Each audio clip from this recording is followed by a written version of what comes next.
The fastest growing addiction in the world is not fentanyl. It might be weed, but I believe the last time that I checked, it was online addiction or screen addiction. What do we do with that? Well, first off, we don't just put that on kids. Like, they're the only ones that have this problem. Also, don't just give your kid a screen. You know what? This stuff's really addictive. Here's yours. Mine's great here. Oh man, yeah. It is interesting though, like what Kevin said about fentanyl. We think when we hear the word addiction, we automatically go to drugs and alcohol. This is kind of how our culture is. But there's shopping addictions. There's food addictions. There's gambling addictions. There's all kinds of addictions, and screen addiction is a serious one because you don't have to go anywhere. Yeah, right? I got to go to the casino. I got to go to this place, go to that place. I can just be anywhere and be addicted to my screen. And so because it's so readily available, it becomes too easy to get addicted to. It's hard because so much of our lives are on our phone. You work from your phone. You work from a computer. You work from an iPad or whatever. Screens are everywhere.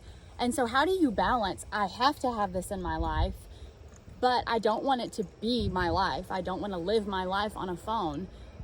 Where do you go into whenever you're bored?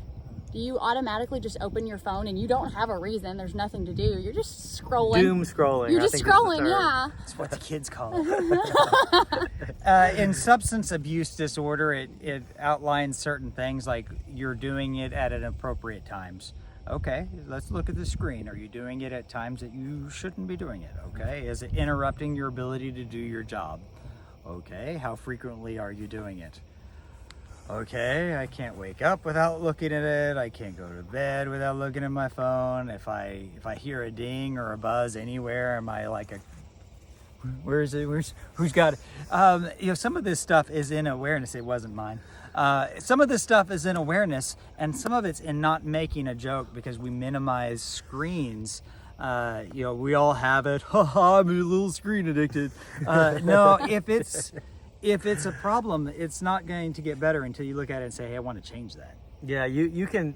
There's a little feature on at least the iPhone where you can see how much screen time you're using, and it'll tell you use this much more than you did last week and this and that.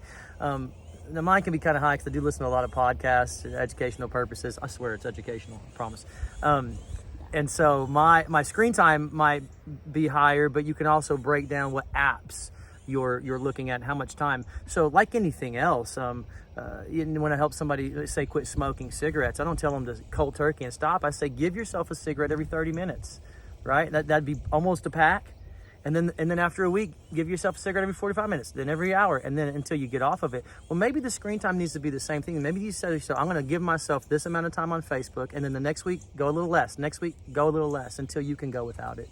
If someone's talking to me and my urge is to pull out my phone and check whatever just buzzed that was here on my wrist or in my pocket, that's a problem. That is affecting your interaction patterns and your relationships in your day-to-day life. Sometimes it helps to make a budget. Take the number of hours a week that you're sleeping, subtract that. Take the number of hours that you're awake, and then look at what percentage you're spending on your phone. Is your phone the most important thing in your life? And if the answer to that is no, is there anything else in your life that you're giving as much time to? Because sometimes we say that something's our priority, but our actions say something else is a priority. If that's something you want to work to control, something that you want to work to not allow to own you, we do counseling for that. In fact, it's becoming more and more common, and people are breaking free from this every day, and we'd love to help you.